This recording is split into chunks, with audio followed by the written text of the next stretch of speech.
tayo na daw. Action na. Ako si Doc X. Ako naman po si Doc Y. O Doc, may nangangailangan daw ng tulong natin. Tara na, bis na tayo. Tara. Hindi niya suot mo mali, pang mental yan. Dapat pang dental, balik. Ako po si Doc X. Ako po si Doc Y. Kami ang Dental Dynamic Duo. Gwapo mo, Doc X, ha? Di nga. Mas gwapo yata ako sa'yo. Tama na nga yan. At meron tayong bayan na dapat paglingkuran. Dapat kailangan natin ang matatag at matapang. Tama, meron pa tayong kailangan gawin eh. Kailangan natin ayusin yung mga mortar. Yung tartar pala ng mga katutubong kailangan nating puntahan. Saan nga ba yun? Sa Barangay Tulgao sa Kalinga. Tara mga kababayan, mga kapuso, dyan lang kayo. Pupuntahan natin ang bayan ng Tulgao dito sa Kalinga. Panoodin ninyo. Punta na po tayo. Sa layo ng lugar, inabot ng humigit kumulang 24 na oras ang aming biyahe para lamang marating ang bulubunduking lugar ng mga Tulgao. Mahirap, matarik at malubak ang paakyat sa kanilang lugar. Sa hirap ng paakyat ay nasira pang radiator ng aming pick-up.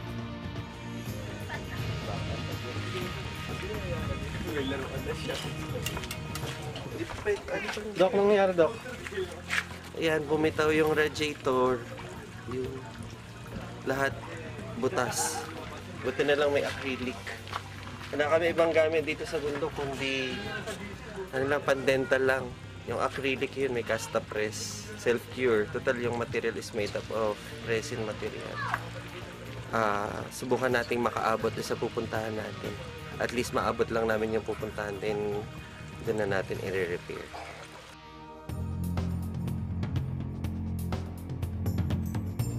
Pero hindi naging sagabal ang pagkumpuni nito ng maparaang Dental Dynamic Duo. Ginamit na yung pantapal sa radiator ang dala naming dental acrylic. At presto, napaandar uli ang aming pick-up.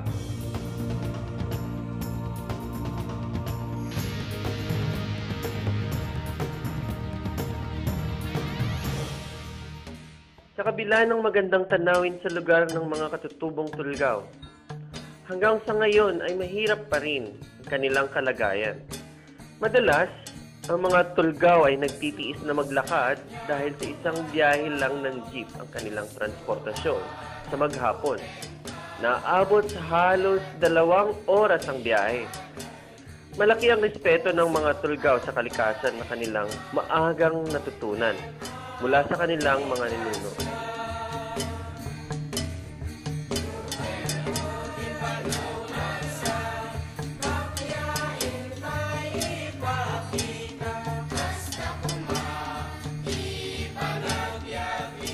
Isa sa mga ikinagalang na miyembro ng Katutubong Tulgao na si Season Paut ang humingi ng tulong kay Mother.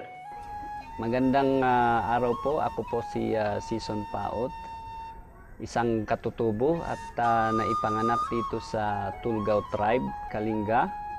So sa hirap ng buhay noon ay ang kinakain po ng mga tao dito, kagaya po ay bigas at kamote. At saka yung ulam namin ay asin, minsan wala. Ayon kay Lakay Season, walang nakakarating na dental services ng gobyerno sa kanilang lugar. Yung alternative solution talaga doon sa paniniwala. Kahit na pinapaliwanag natin na ganito, yung side effect, yung negative effects na ng pagngunguya ng tabako or yung nganga ay ganito. Kadalasan aniya ay napapabayaan ang ngipin ng mga Tulgao dahil sa hirap ng buhay at kawalan ng sapat na kaalaman. Dagdag pa nito na malayo sa kabihasnan ang kanilang lugar. Wala sila talagang choice dahil wala silang pangbili ng toothpaste at saka toothbrush. Isipin po natin mga kapuso, dahil sa layo ng Tulgao, hirap makarating ang mga supplies dito ng toothpaste at ng toothbrush. Kaya kami nandito ngayon, ang Dental Dynamic Duo. Asa na ba yan si Doc X? Andito na ako sa Kalinga, Doc Y, dahil kailangan ko nang umpisahan ang paglilinis ng ngipin ng mga katutubong tulgaw. Ang unang prosesong dental management na ginawa natin ay ang cleaning o ang tinatawag na oral prophylaxis. Doc, ano ba tong plaque and tartar? Kaya yung pasyente hindi pumunta sa kanilang mga dentista, itong plaque nagiging tartar. Ito yung matigas na bahagi ng ngipin na kung saan ang oral prophylaxis ang kailangan sa pagtanggal nito.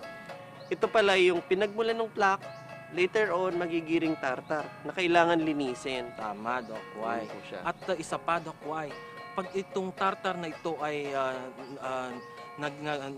sa tagal nang hindi pumunta yung pasyente sa kanilang dentista, sumisiksik itong tartar na to Pababa. paiba yan, pa, pailalim ng ating mga gums o kaya gilagid. Kaya tayo nagkakaroon ng gingivitis. Doc, ano yung ginagawa natin dito? Ang ginagawa natin dito ay ang pagtanggal ng mga tartar o kaya calcular deposits. Mapapansin natin dyan, Doc X, di ba? Magtatanong yung mga kapuso natin, bakit kailangan tayong gumamit ng mga materyales na yan? Ano bang tawag dyan? Doc Y, yan ang tinatawag na ultrasonic scaler. Okay. Ang ultrasonic scaler ay isang makinarya ito na nagbabibrate para durugin ang matigas na tartar sa parte ng ngipin ng pasyente. Okay. Malaking bagay pala itong materyales na to. Itong machine na to para matanggal niya ng mas mabilis yung mga tartar. Tama, Doc Y. Okay. Nung nakita natin makinis yan, ano nang susunod natin gagawin, Doc X? Yan na, mag-a-apply na tayo ngayon ng paste or fluoride or toothpaste na gawa na medyo na may manghalo ng fluoride ito. Okay. Ina-apply ito sa buong ngipin, tapos pagkatapos nito mag-brush natin, iba-brush natin para pakintabin natin yung ngipin. Okay, paalala din natin sa kanila na itong ginagamit na pamis na to or yung fluoride, may laman na tong mga para mapakintab, maalagaan yung ipin natin, mga kapuso. Yun yung nilagay ni Doc X pagkatapos niya mag-scale. Tapos, ang susunod na natin pagkatapos natin magawa yan ay lalagyan na natin at ano nang gagawin natin doon, Doc? Mayroon tayo nakitang brush, di ba?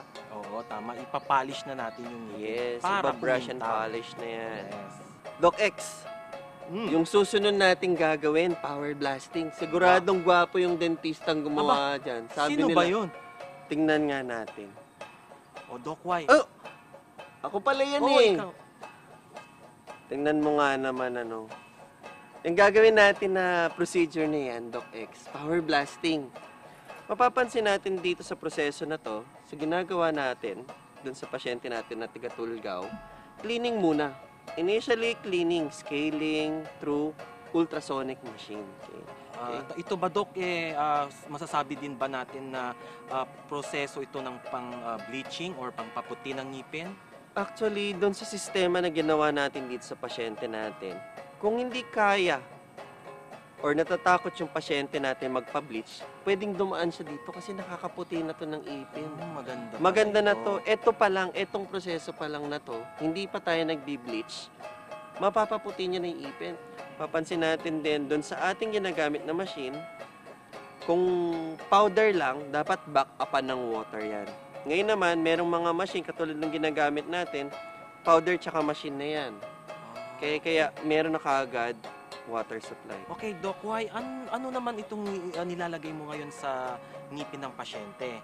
Yan nilagay natin sa ipin ng pasyente, mapapansin natin na naghalo tayo ng fluoride. At the same time, may pahamis yan. Very minute or small grade material para siya yung magpapolish, magpakita ng gloss ng ipin. At the same time, meron din siyang kahalong fluoride.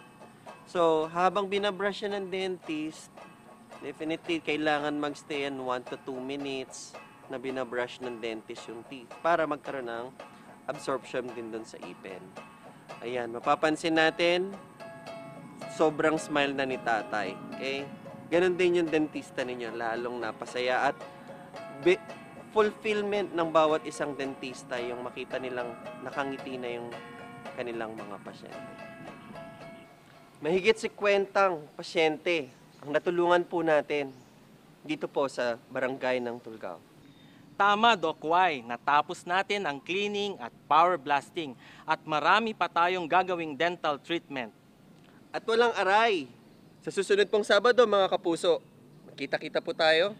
Ako po si Doc X, na X na po lahat ng problema ng ngipin. At ako naman po si Doc Y.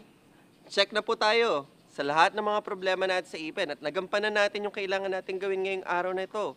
Kami po ang Dental Dynamic Duo para sa Doc Smiley!